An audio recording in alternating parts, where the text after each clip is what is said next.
आयोजन केले. दादांची आज जयंती आणि या जयंतीच्या निमित्ताने आपल्या कृषी खात्याकडून ज्या पद्धतीने कार्यक्रमाचं आयोजन केलेलं आहे या कार्यक्रमाबद्दल सुरुवातीला काय नेमकं? खरं तर आपल्या सगळ्यांना माहिती आहे की देशी गायींचं च्या बाबतीमध्ये अजितदादा पवार साहेबांचं खूप बारीक लक्ष होतं आणि दादाने हे संशोधन केंद्र दादा राज्याचे उपमुख्यमंत्री असताना इथं सुरू केलं. ह्यातनं एकच उद्देश होता की ज्या आपल्या देशी गायीत त्यांचं चांगल्या प्रकारचं संवर्धन झालं पाहिजे. त्यामध्ये नवीन त्यामध्ये दुधाचा वाढ असेल किंवा इतर गोष्टीमध्ये त्यामध्ये अनेक काही गोष्टीमध्ये बदल करून या देशी गायीचं महत्त्व या आपल्या सर्वांना कळालं पाहिजे.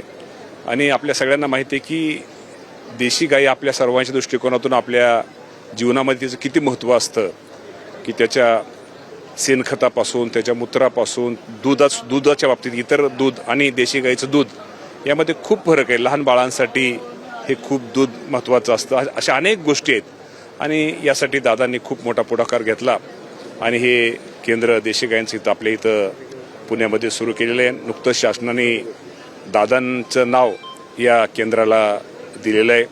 या माध्यमातून निश्चित प्रकारे माझ्या शेतकऱ्यांना याचा निश्चित प्रकारे माझ्या जे गोपालक आहेत ज्यांच्याकडे देशी गाय आहेत त्यांना निश्चित प्रकारे याचा फायदा होणार आहे. आणि या प्रदर्शनाच्या निमित्तानं आज राज्यातून अनेक लोक इथं हजर आहेत आणि त्यामुळे निश्चित त्यांच्या माध्यमातून या गोष्टीचा प्रचार आणि प्रसार होणार आहे. परंतु खरंच आज दादांची आठवण आम्हा सर्वांना आल्याशिवाय राहत नाही. कारण का दादा आज नाही आहेत. आज दादांच्या जयंतीनिमित्त अभिवादन करायसाठी ही वेळ आमच्यावरती कधी येईल असं आम्हाला कधीच वाटलं नव्हतं. परंतु आज निश्चित प्रकारे आज दादांचं जयंतीचं औचित्य साधून दादांना अभिवादन करण्यासाठी आज कार्यक्रम हा इथं पुण्यामध्ये आपल्या ॲग्रिकल्चर कॉलेजवर होतोय.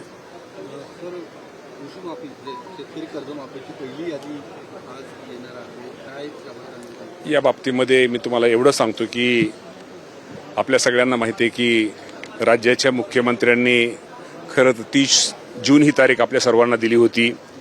परंतु यादीला उशीर का लागला आपल्या सर्वांना माहिती आहे की ही यादी अचूक असली पाहिजे आणि या यादीच्या माध्यमातून एकदा यादी डिक्लेअर केल्यानंतर कुठं शेतकऱ्याला परत अडचणी आल्या नाही पाहिजेत या दृष्टिकोनातून खरं 30 जूनच्या आपल्याला माहिती आहे आमचं अधिवेशन सुरू होतं आणि या अधिवेशनामध्ये ते जे बिल आहे आपल्याला माहिती आहे पुरवणी मागण्या आहेत त्या पुरवणी मागण्या मंजूर झाल्याशिवाय खालच्या सभागृहात आणि वरच्या सभागृहात आणि त्यावर नंतर राज्यपाल महोदयांची सही होती त्यामुळे थोडा उशीर झाला. आणि राज्यातील जे इन्कम टॅक्स भरणारे जे मोठे शेतकरी यांना कर्जमाफी शेवटी आमचा उद्देश एकच आहे की या बाबतीमध्ये गरीब शेतकऱ्यांना या कर्जमाफीचा लाभ हा मिळाला पाहिजे. आणि या बाबतीमध्ये आपल्या सगळ्यांना माहिती आहे की यादी ती 2-3 दिवसापूर्वी इन्कम टॅक्स भरणाऱ्याची यादी केंद्राकडून आम्हाला प्राप्त झाली. शेतकऱ्यांची मोठ्या यादी प्राप्त झालेली आहे. ती यादी आम्हाला मिळालेली आहे. राज्यपाल महोदयांची सही झालेली आहे.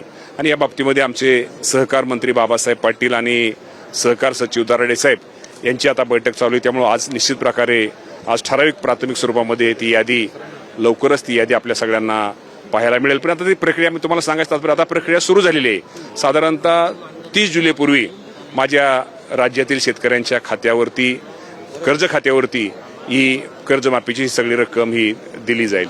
आज शरद पवार हे पंतप्रधानांना भेटलेत काही वेळापूर्वी. वेगवेगळ्या मागण्या ज्या आहेत त्या घेऊन आधीच चर्चा सुरू होत्या की ते सरकारमध्ये सहभागी होते. काल पुन्हा जंतर मंतरवरती ते दिसले त्या दीपकेंना पाठिंबा द्यायला. तुम्हाला काय वाटतं नेमकं काय राजकारण? राजकारण काय घडतंय म्हणण्यापेक्षा शेवटी पवारसाहेब हे ज्येष्ठ नेते देशाचे नेते ते मोदी साहेबांना कधी केव्हाही भेटू शकतात आणि कुठल्याही कामानिमित्त शेवटी काल ते जंतर मंतरवर गेले असतील त्यांचे प्रश्न ऐकले असतील शेतकऱ्यांचे प्रश्न त्यांना माहिती त्यामुळे ते मोदी साहेबांना भेटू शकतात. मोदी साहेबांचे शेतकऱ्यांचे प्रश्न ते मांडू शकतात. भेटीचा अर्थ काय होता काय त्याबाबतीत मला कुठल्याही प्रकारची कल्पना नाहीये. जवळपास संसद ते आंदोलन कुठेतरी बाहेरची शक्ती आहे त्याला पाठिंबा देणाऱ्या अशा पद्धतीचं वक्तव्य रवींद्र चव्हाण यांनी केलेलं आहे. या बाबतीमध्ये मी काही ऐकलेलं नाहीये. परंतु निश्चित प्रकारे विद्यार्थ्यांच्या ज्या काही त्यांच्या नेत्यांच्या मागण्या आहेत त्या मागण्याचा निश्चित प्रकारे मोदी साहेबांनी पण जाहीर केलेले केंद्राचे तिथले मंत्री त्यांनी पण सगळ्यांनी सांगितलेलं आहे की आम्ही या बाबतीमध्ये निश्चित प्रकारे त्यांना चर्चा करून काही तर मार्ग काढू. पण शेवटी प्रत्येकाला आपल्याला माहिती डॉक्टर बाबासाहेब आंबेडकरांनी आपल्याला अधिकार दिलेला आहे प्रत्येकाला आंदोलन करण्याचं उपोषण करण्याचा त्यामुळे तो कदाचित तो असावा. या पद्धतीचा लाठीचार्ज झाला तो होऊ नये किंवा मुलांवरती अशा पद्धतीचा लाठीचार्ज करणं हे अयोग्य आहे अशा स्वरूपाचा संताप सुद्धा पाहायला मिळतो. 100% ऐका ना कुणावरतीच कुणी लाठीचार्ज तर हा झालाच नाही पाहिजे त्याबद्दल कोणाच दुमतच नाही. आणि आंदोलन हे निश्चित प्रकारे व्यवस्थित आपल्या ह्याच्या जर केलं तर कुठंच होत नाही. परंतु शेवटी मी तुम्हाला एवढं सांगतो की त्या मुलांचे जे मागणे आहेत त्यांचे जे प्रश्न इतर पण काही गोष्टी असतील या बाबतीमध्ये निश्चित प्रकारे पवारसाहेब आता ज्येष्ठ नेते आपण म्हणतो तुम्ही भेटला ते कदाचित भेटून काय तर त्यातनं नक्की मार्ग मोदी साहेब नक्की त्यातनं मार्ग काढतील. संवेदनशीलतेने विचार करत नाहीये सरकार केंद्र सरकार विद्यार्थ्यांच्या मागणीचा अशी टीका केली जाते. 20 दिवस आंदोलन शांततेत झालं तेव्हा कसं आहे हा विषय केंद्राचा तर आहे जरी शेवटी पण आपण माणूस पण आपला आहे या बाबतीत निश्चित प्रकारे शेवटी सर्वांना विश्वासात घेऊन त्यातनं चर्चेतनं दोघांनी चर्चेतनं येऊन काहीतरी निश्चित प्रकारे मार्ग काढावा हीच खरं आपली शिक्षण मंत्री धर्मेंद्र प्रधान यांनी राजीनामा द्यावा असं वाटतं का मामा? आता धर्मेंद्र त्यांनी राजीनामा द्यावा का ना द्यावा ते दोषी आहेत का ना दोषी आहेत का ते फक्त मंत्रीत म्हणून दोषी आहेत या बाबतीमध्ये मला वाटतं या बाबतीत मी बोलणं मला वाटतं ते मोठे नेते आहेत केंद्राचे नेते आहेत मला वाटत नाही ते या बाबतीमध्ये मी त्यांचे कुठल्या तरी विषयी कॉमेंट्स करणं किंवा बोलणं ते योग्य वाटत नाही. राज्यातले नेते सुद्धा तिकडे जात आहेत. उद्धव ठाकरे काल गेले होते ते म्हणतात की नुसतं राजीनाम्यावरती होणार नाही तर सरकारच उलटून टाकण्याची आता वेळ आलेली आहे. कुणाला काय वाटतं कुणाला काय म्हणा त्याबद्दल आपण बोलणं बरोबर नाही. शेवटी माझं म्हणणं ह्या गोष्टीमध्ये कुणीच राजकारण आणू नये. राजकारण न आणता त्या मुलांना कसा न्याय मिळेल त्या मुलांचे प्रश्न कसे सुटतील हे आपल्या दृष्टिकोनातून महत्वाचं आहे. मामा दादांनी जाण्या अगोदर एक शेवटची त्यांची इच्छा होती की दोन्ही पक्षांनी एकत्र यावं विलिनीकरण व्हावं यासाठी त्यांच्या हालचाली देखील सुरू झालेल्या होत्या. यावर वारंवार म्हणजे स्पष्टता आलेली आहे. सुप्रियाताई असेल शरद पवार असतील इतरांनी देखील केलेलं आहे. तुमचे काय नेते वाटतं? नाही म्हणत होते आता ते म्हणतात की विलिनीकरणाच्या चर्चा अंतिम टप्प्यात आलेल्या होत्या. तटकरेंनी शेवटी मान्य केलं. आता या बाबतीमध्ये मी तुम्हाला एवढंच सांगतो की शेवटी मी पण राष्ट्रवादी पक्षाचा एक कार्यकर्ता आहे. कार्यकर्ता म्हणून माझं जरी काय मत असलं मला ऐका ना माझं जरी काय मत असलं मला जरी काय वाटत असलं तरी शेवटी आमच्या प्रमुख सुनेत्रा वहिनी पवार आहेत. सुनेत्रा वहिनी पवार जो निर्णय घेतील तटकरे साहेब असतील भुजबळ साहेब असतील प्रफुल्लभाई पटेल असतील हे सगळे आमचे नेते मंडळी इथं आमदार आमचे शंकर मांडेकर साहेब आहेत तो जो सगळे मंडळी नेते मंडळी निर्णय घेतील त्या निर्णय आम्हा सर्वांना मान्य असेल. माझ्या इच्छा ऐका ना माझ्या इच्छा किंवा माझ्या भावनेपेक्षा शेवटी एकदा एखाद्याला आपण नेता मानलं एखाद्याला नेता मानल्याला शेवटी नेता महत्वाचा असतो.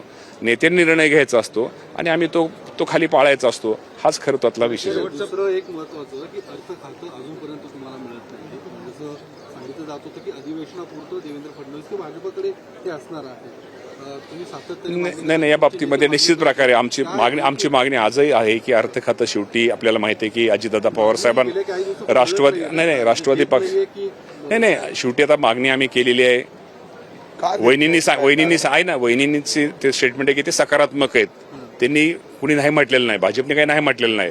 आणि ऐका ना वहिनी या बाबतीमध्ये वहिनींशी आम्ही बोललेलो आहे. सुनेत्रा वहिनी पवार या प्रमुख आहेत त्या स्वतः मुख्यमंत्री महोदयांना भेटलेल्या आहेत आणि त्यांनी त्या बाबतीमध्ये त्यांनी देऊ म्हणून सांगितलेलं आहे. ठीक आहे आम्ही वाट पाहतोय.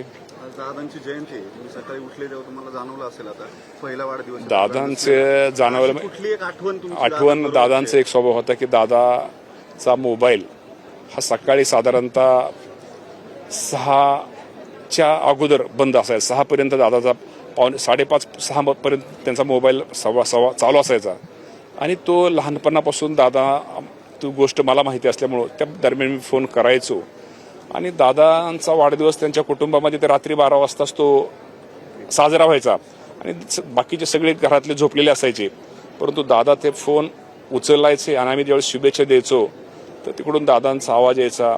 म्हणजे दादा तर शुभेच्छा स्वीकारायचे आणि कसं चाललंय बरं चाललंय का. आज पाऊस आज आपल्या सगळीकडे होतोय.